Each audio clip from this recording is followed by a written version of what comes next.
Subscribe to US Wild West Love Story. Hit the bell, like, comment, and share. Thanks for watching.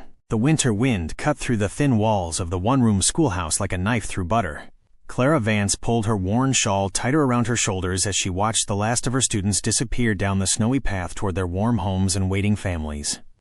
She had neither. At 24 years old, Clara had come to the small frontier town of Oak Creek, Wyoming territory with nothing but a teaching certificate and a heart full of hope. That was 3 months ago. Now, as November painted the prairies icy white, she faced a reality she could no longer ignore.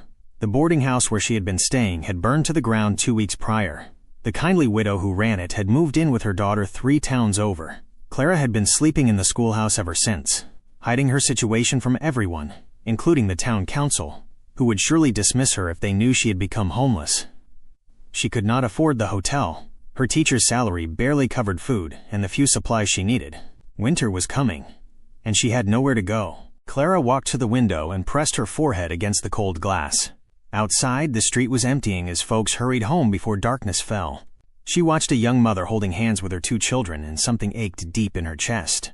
She had always dreamed of having a family of her own someday.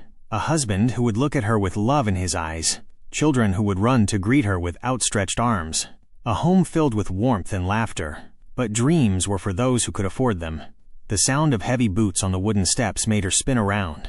The schoolhouse door swung open, and a man she had never seen before stepped inside. He was tall and broad-shouldered with dark hair that brushed the collar of his worn leather coat. His face was weathered from years of sun and wind, with lines around his eyes that spoke of both hardship and laughter. He held his hat in his hands, turning it nervously as his gaze swept the room before landing on her. Behind him, she caught a glimpse of a wagon and 2 small figures sitting in the back.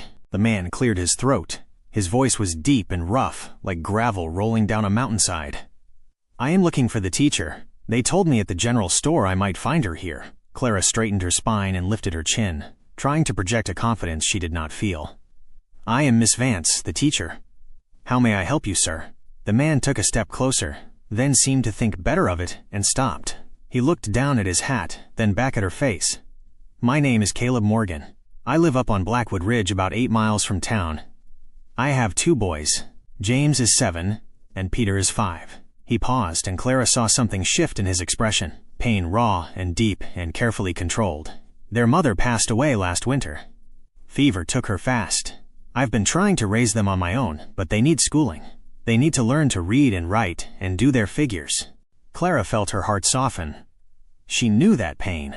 She had lost her own parents to illness when she was 18, leaving her alone in the world. "I am so sorry for your loss, Mr. Morgan. Of course your boys are welcome in my classroom. School begins at 8 o'clock in the morning and ends at 3 o'clock in the afternoon." Caleb Morgan shook his head slowly. "That is the problem, Miss Vance. I cannot bring them to town every day. The Ridge Road is difficult even in good weather, and once the snow comes, it will be impassable for weeks at a time. But my boys need an education. Their mother wanted that more than anything." He looked at her with eyes the color of winter pine, and Clara saw desperation lurking beneath his calm exterior. "I came to ask if you might know of someone, a woman who could come live at my homestead and teach my sons. Someone who needs a place to stay, maybe? Someone who would not mind the solitude of ridge life." Clara's breath caught in her throat. Was this Providence? Was this an answer to the prayers she had been whispering into her pillow every night? Before she could respond, Caleb continued, "I would pay fair wages. The cabin is warm and solid. I built it myself. There is a room that could be hers, private and separate. My boys are good children. They mind their manners and help with chores. They just need someone to teach them. Someone to care for them the way their mother did." His voice cracked on that last word, and he turned his face away for a moment, composing himself. Clara thought about the cold floor she would be sleeping on tonight. She thought about the winter coming, about the snow that would pile against these thin walls while she shivered beneath every blanket she owned. She thought about the town council meeting next week where surely someone would discover her secret, and she thought about 2 little boys on a ridge who had lost their mother. "Mr. Morgan, I have a question for you." He looked at her waiting. "What if I were that someone? What if I came to teach your sons?" Caleb's eyes widened. He studied her face as if searching for the catch, the joke, the reason why a young woman would willingly leave town for a remote ridge homestead. "You would do that?" Clara took a deep breath. "I have no family, Mr. Morgan. No ties keeping me here, and I believe that education should reach every child, no matter how far from town they live. If you're willing to provide room and board along with fair wages, I would be honored to teach your sons." For a long moment, Caleb just stared at her.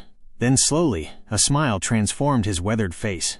It was like watching the sun break through storm clouds. "Miss Vance, you just answered a prayer I have been praying for 6 months." He stepped forward and extended his hand. Clara took it, feeling the rough calluses of a man who worked hard for everything he had. "Can you be ready by morning? I want to get back up the ridge before nightfall tomorrow, and the road takes most of the day." Clara thought about her meager possessions, already packed in a small trunk, ready for a journey she had not known she would be taking.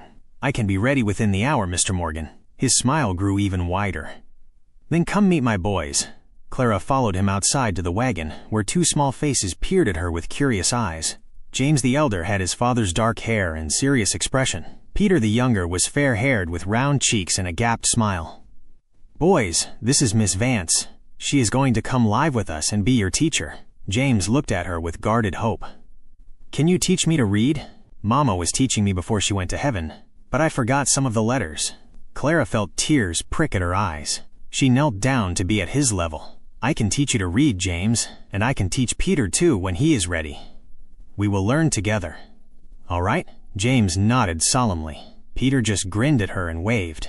Within an hour, Clara's trunk was loaded into the wagon, and she was sitting beside Caleb Morgan as he guided the horses out of Oak Creek and onto the ridge road. The journey was long and winding, but the scenery took her breath away. Towering pines stretched toward a sky so blue it hurt to look at. A crystal-clear stream ran alongside the road, singing over rocks worn smooth by centuries of water. In the distance, snow-capped peaks gleamed in the afternoon sun. "It is beautiful," Clara whispered. Caleb glanced at her, something warming in his eyes. "It is home. Has been for 10 years now. I came out here with nothing but an axe and a dream. Built the cabin with my own 2 hands. Met my wife at a church social in town. She was not afraid of hard work or solitude. She loved these ridges as much as I do." He was quiet for a moment. "I miss her every day, but I have to keep going for the boys. They deserve a good life. They deserve a chance to become something more than just a ridgeman like their pa." Clara looked back at James and Peter, who had fallen asleep against each other in the wagon bed, covered by a thick wool blanket. They are lucky to have a father who loves them so much. Caleb did not respond, but she saw his hands tighten on the reins. When they finally reached the homestead, the sun was painting the sky in shades of orange and pink. The cabin was larger than Clara had expected, built of sturdy logs with a stone chimney that promised warmth. Smoke curled from that chimney now, and Clara smelled wood smoke and something delicious cooking. Caleb helped her down from the wagon. "I asked my neighbor, Mrs. Sullivan, to come by and start supper. She lives about 3 miles down the ridge. Good woman. She has been helping me with the boys when she can, but she has her own family to tend to." A plump, cheerful woman appeared in the doorway, wiping her hands on her apron. "So this is the teacher. Welcome, dear. I am Martha Sullivan. You are an answer to prayer. You know that these boys need a woman's touch, something fierce." Martha showed Clara to her room, a small but cozy space with a bed covered in quilts, a washstand, and a window that looked out over the most magnificent view she had ever seen. That night, as Clara lay in her warm bed, listening to the wind whisper through the pines, she felt something she had not felt in a very long time. Hope. The weeks that followed were filled with discovery. Clara set up a schoolroom at the large kitchen table, teaching James his letters and numbers while Peter practiced drawing shapes. She was amazed at how quickly they learned, their young minds hungry for knowledge, but she found herself teaching them more than academics. She taught them songs their mother used to sing after Caleb quietly shared the melodies with her one evening. She taught them to press autumn leaves between the pages of books. She taught them to set the table properly and to say grace before meals. And in teaching them, she found herself becoming part of their lives in ways she had not expected. Caleb was gone most days tending to his traps and his small herd of cattle, chopping wood for the winter, hunting game to stock the larder. But in the evenings he would sit by the fire and listen as Clara read aloud to the boys. Sometimes she caught him watching her with an expression she could not quite decipher. One night, after the boys were in bed, Caleb asked her to stay by the fire. "Miss Vance, I need to speak with you about something important." Clara felt her heart begin to race. Had she done something wrong? Was he going to send her away? "Of course, Mr. Morgan." Caleb stood and walked to the window, looking out at the moonlit snow that had begun to blanket the ridge.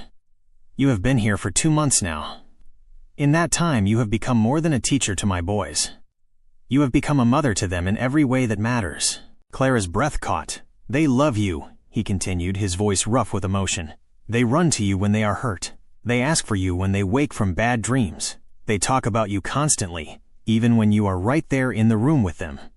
He turned to face her. "And I find myself doing the same." Clara could not speak.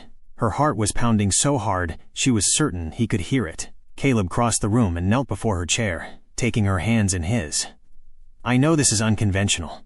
I know we have not known each other long, but I have learned something these past 2 months.